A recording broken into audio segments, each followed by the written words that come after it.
out of his own money. Fortunately, he was in the means to do that. And took 6 total days, although the internet tells you otherwise. They moved 3 of them on day 1. He says, I'll take them. I'll just take them. Because he wanted to preserve them to figure out what to do with them in the future. So he had 6 crewmen and himself that started in 2013, I think it was. That park sat closed until 2013. They've been here ever since. And they needed to figure out a way to transport them. You realize these things, if you've seen them already, they're not small and they're not light. So he had to climb, took a ladder, blew out the tops of their heads so that would expose the steel infrastructure. The rest of the heads are comprised of styrofoam and plaster and multiple layers of concrete. Even though they're hollow, they still weigh north of between 15 and 20,000 pounds. And he knows that because the excavator that he used to take them out of there, one by one, over the course of 6 days, has a max capacity of 16,000 pounds. That worked for the 35 smaller ones back there. 8 of them are larger than the others. Those were, by the sculptor, considered the VIP presidents. You notice Abe, George, Andrew Jackson up front are taller than the rest.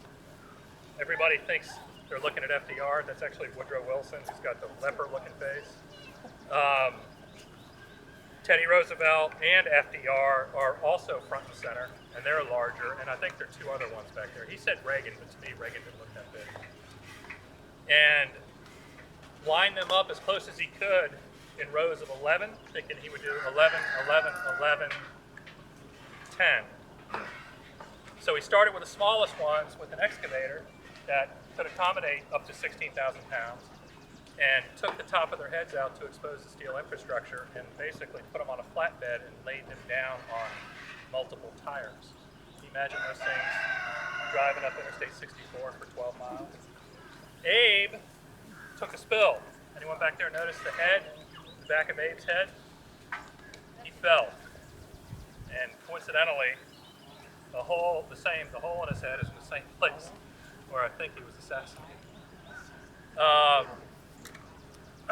So ultimately, the reason that the larger ones are up front and even separated is because he got to those last, and the 16,000 pound excavator couldn't get them. So he get 2 excavators. So those were the last to come in, and they were all front row. And by putting the big ones all in a row in the beginning, they became obscurative to the rest. So he took his 3 favorite presidents. Well, George and Abe, he thought, arguably, were the most influential presidents, and both deserved to be up close. And a lot of people say, well, I don't understand why Thomas Jefferson isn't up front and why Andrew Jackson is. Andrew Jackson is up front because he likes the way his hair looks, and he liked the way the tassels looked on his shoulders. That's why. They all happen to be on the currency. So they've sat here since 2013. Originally, they were open to the public. You could have driven up here and gone back there and enjoyed them, because that's the way Mr. Hankins is. He wants everyone to enjoy them. The problem is the general public they didn't vandalize them, but they abused them by climbing on them, and it became a liability with young kids on 20-foot tall statues. So they just shut it down. And now there are security cameras everywhere, motion sensors. It's a big deterrent for trespassers, because they're arresting people that trespass. And then they were like this until I approached Mr. Hankins back in March about doing a program down here. My primary profession is I've been in the medical device sales business for 20 years, but my hobby has been photography for a number of years, with an emphasis on abandoned places. I love abandoned places. And that hobby turned into a pretty sizable Instagram following, which turned into a book, which turned into professional storytelling about the places I find. And that started in libraries Like if you guys ever driven down the street and seen this old creepy house up on the hill, everybody says the same thing. I wonder what happened in that place. Who lived there? You know, why did it go abandoned? I find that stuff out, and I speak to it from the podium. So I now deliver those stories at the actual abandoned places that I find. I figured theaters, libraries, boring. So he was like, I love the idea, let's do it. So we had a storytelling program here, which included a tour, and that went viral. So it opened it up to the general public for this. And then I also do, he just needed for people to be safe, right? So that's why you have to sign the liability form. Profitable, that's why you pay $20 to get here. And organizational, he didn't want to handle the organizational anymore, so I took that responsibility from him. And that has been unbelievable. 30 calls a day. People just dying to see these things, coming in from all over the world. They've kind of turned into this, you know, mysterious Easter island of North America, right? But they're supposed to be gone at the end of the summer. Lawyers between several people that are interested in purchasing them, making them part of a larger park somewhere else, are ongoing. When you go back there and see these things, or if you've already seen them, chances are you're going to either talk about them to someone else, or you're going to put them on social media, and then the whole thing just grows tentacles. You're going to see, oh my gosh, where are these things, or whatever. So everybody's getting a chance to come in and see these things. There will be more of these, although they haven't been posted on my Facebook site yet. On July 27th, we're doing one. MTV might be down here filming, although that's not guaranteed. And then 2 or 3 in August, probably on Sundays. And then another picnic on Labor Day. We also do night shoots down here. You want to talk about wicked cool? Seeing these things in the day is one thing, but to experiencing them late at night in the darkness is another.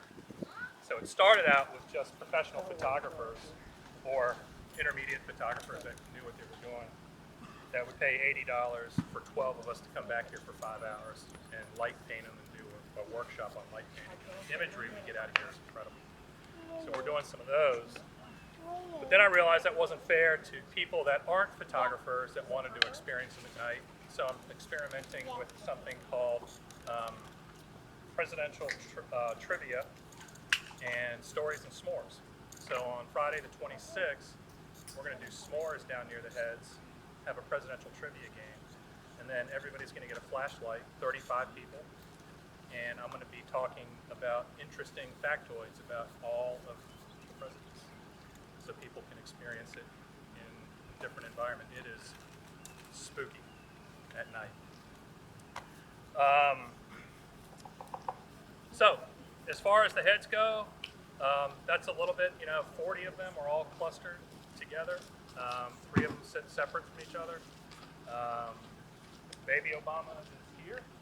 He's not here all the time, so you're lucky to be able to see him. Get your selfie before you leave. And then finally, we're going to do a raffle right now. So I've got some 8x10 and some 11x14 prints. And I've got a coffee table book that I've published called Beautifully Broken Virginia that is specific to the state of Virginia. It's all sold out now, but I've got some author's copies. So whoever wins the books are going to get them in September. But the prints, if you win the prints, you can choose and walk away from them here. So we're going to do two books and 4 prints right now. And then I'm going to cut you loose. Does anyone have any questions before we do that? Anyone here not yet? I know most of you have been down there and come back. How many still have yet to register and sign the waiver form? Okay, sit tight before, okay? Ernie, how are we doing over there? Good to go? Amy dropped a bunch of burgers on the ground. Oh, really? Oh, no. I smell that steak and cheese, though. All right, let me see. Is there a young one, a little one here that wants to pick names, pick tickets? There was.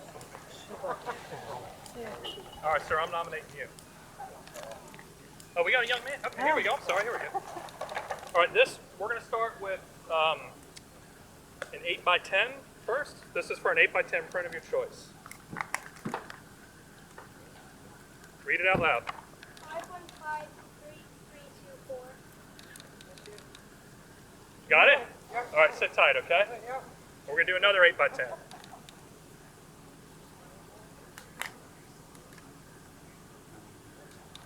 515-3328. You? All right. And one more, and this one is actually, if you want an 11 by 14, we got that too.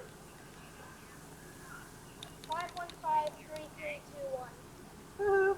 Right there. Okay. Next, we do the 2 books. These ultimately, now, unfortunately, you can't walk away from them. You can look at what you're going to win if you win it, but these are author's copies, and some of the pages are slightly defective. I just ordered a bunch more, and I'll have them in September. So if you win, I'm going to get your address and or your email address and send them to you. If you want to keep them, I can personalize them to you, sign them, date them, or if you want to give them as a gift for Christmas, and I can inscribe a message. So some of you are probably thinking, oh my gosh, you know, my brother would love that, or my aunt would love that. I can do that too.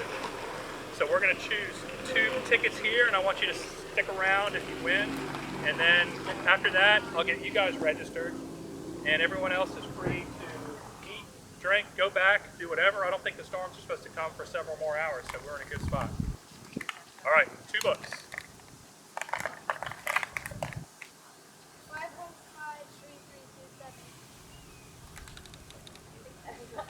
You? Oh my God, all right. Stick around, okay? 515-3329.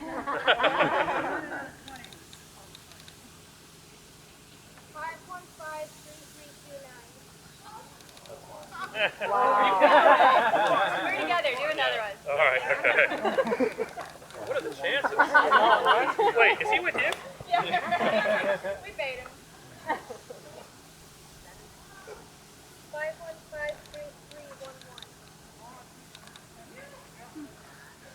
Over there, all right, on the other side. You want a book? Sit tight, okay? All right, thank you. Let's throw those, I'll throw these away. Thank you guys, appreciate it. Thank you. Yep.